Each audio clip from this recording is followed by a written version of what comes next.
ஃப்ரெண்ட்வுட்ஸ் நேயர்களுக்கு வணக்கம். தமிழ்நாட்டுல நான் தனித்து நிக்கிறேன், அதே போல பாண்டிச்சேரியிலும் தனித்து தான் நிப்பேன் அப்படின்னு விஜய் அவர்கள் உறுதிமொழி எடுத்திருக்கிறாரு. இது தவிர்த்துட்டு பாண்டிச்சேரியில தேசிய ஜனநாயக கூட்டணியிலே பயணிக்கலாமா இல்ல விஜய் கூட கூட்டணி வைக்கலாமா அப்படின்ற ஒரு ஆலோசனையில ஐயா ரங்கசாமி அவர்களும் பயணிச்சுட்டு இருக்கிறாரு. இத பத்தி ரொம்ப டீடைலா டமால் டுமில் பாலிடிக்ஸ்ல பார்க்கலாம் வாங்க.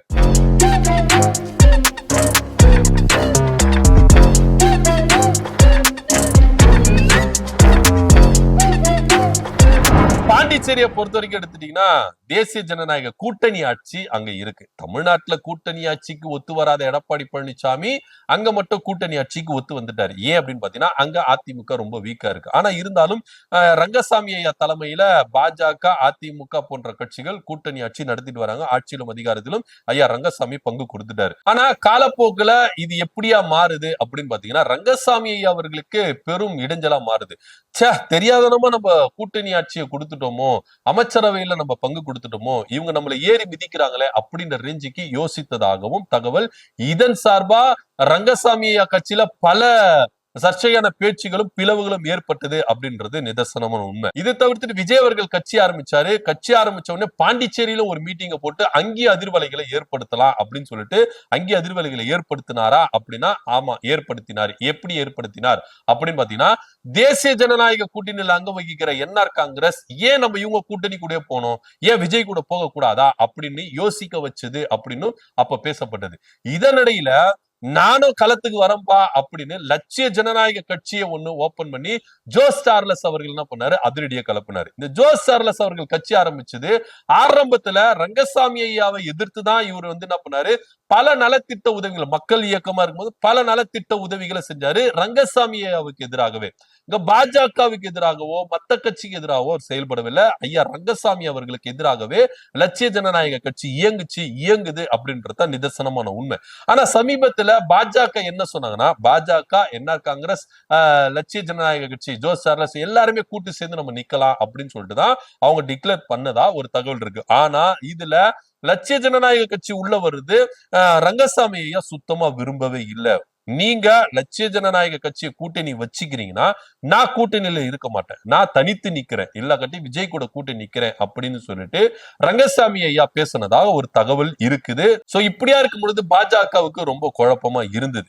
என்னப்பா நம்ம ஜோஸ் சார்லஸ் உள்ள வச்சுக்கலாமா? ஏன்னா ஜோஸ் சார்லஸ் அவர்கள் கொஞ்சம் வசதி படைத்தவர், அவர்கிட்ட பணம் இருக்கிறதுனால சில தொகுதிகளுக்கு அவரே செலவு பண்ணுவாரு அப்படின்னும் அங்கிருந்து பேசப்பட்டது. சோ அதனால ஜோஸ் சார்லஸ் அவர்கள் குறைஞ்சபட்சம் ஒரு 5 தொகுதியிலாவது நின்று ஜெயிச்சிருவாரு அப்படின்னா கரண்ட் எம்எல்ஏக்கள் ஒரு சிலர் பேர் அவருக்கு சப்போர்ட் பண்றாங்க அப்படின்னும் பேச்சுவார்த்தைகள் அடிபட்டது. சோ அப்படியா இருக்கும் பொழுது இந்த தேர்தல்ல ரங்கசாமியோட சேர்ந்து இவரு தேர்தல் என்னன்னா இவரும் எம்எல்ஏ ஆகி அவரும் ஆட்சியிலும் அதிகாரத்திலும் பங்கு கேட்பார் அப்படின்ற ஒரு எண்ணம் ரங்கசாமி ஐயாவுக்கு போனதுனால ஜோஸ் சார்லஸ் அவர்களை கூட்டணியில சேர்த்துக்க கூடாது அப்படின்ற ஒரு நிலைப்பாட்டுல ஐயா ரங்கசாமி அவர்கள் இருந்ததாக ஒரு தகவல் இருக்கு. ஆனா பாஜக என்ன நினைச்சாங்கன்னா நீங்க இல்லனா கூட்டணியில இருந்து வெளியேறிடுங்க, பாஜக, அதிமுக, ஜோஸ் சார்லஸ் போன்றவர்களா ஒரே கூட்டணியில இருந்து ஆட்சியை பிடிச்சிருவோம் அப்படின்னு அவங்க சொல்றாங்க. ஏன் அப்படின்னா பாஜகவுக்கு ஆட்சியிலும் அதிகாரத்திலும் பங்கு கொடுத்தாங்க என்ஆர் காங்கிரஸ். ஆரம்பத்துல என்ஆர் காங்கிரஸ்ல நின்று போட்டியிட்டவங்க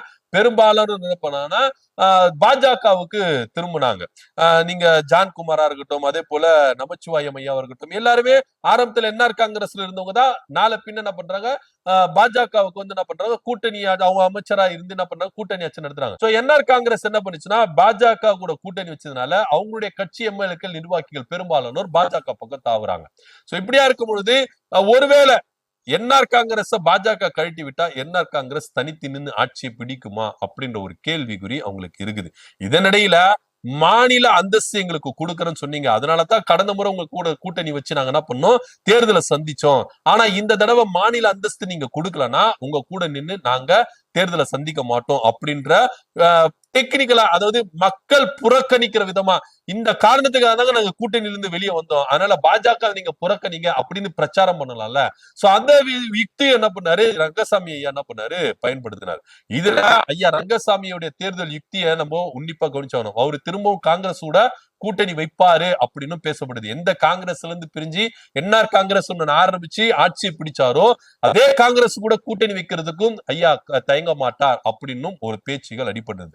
இதனிடையில பாஜக என்ஆர் காங்கிரஸோடு கூட்டணி சேர்ந்து தேர்தலை சந்திக்குமா, இல்ல என்ஆர் காங்கிரஸ் வேணா லட்சிய ஜனநாயக கட்சி தான் வேணும் அப்படின்னு சொல்லிட்டு லட்சிய ஜனநாயக கட்சி உள்ள சேர்த்துப்பாங்களா அப்படின்ற ஒரு நிலைப்பாடுல இருக்கு. என்ன நடந்தாலும் தேசிய ஜனநாயக கூட்டணியில லட்சிய ஜனநாயக கட்சி இருக்க கூடாது அப்படின்ற ஒரே நிலைப்பாட்டுல ஐயா ரங்கசாமி அவர்கள் நீடிக்கிறார். சோ இதனிடையில ரங்கசாமி அவர்கள் டிவிகே கூட கட்சி கூட்டணி சேர்ந்து தேர்தலை சந்திக்கலாம், பிளான் பி செயல்படுத்தலாம் அப்படின்ற ஒரு ஆலோசனையில ஈடுபட்டதாகவும் தகவல். ஏன்னா நீங்க புசி ஆனந்த் எடுத்துக்கோங்க. புசி ஆனந்த் ஆல்ரெடி என்ஆர் காங்கிரஸ் இருந்தாரு, புசி என்ற தொகுதியில நின்று ஜெயிச்சிருக்காரு, எம்எல்ஏவா இருந்திருக்காரு.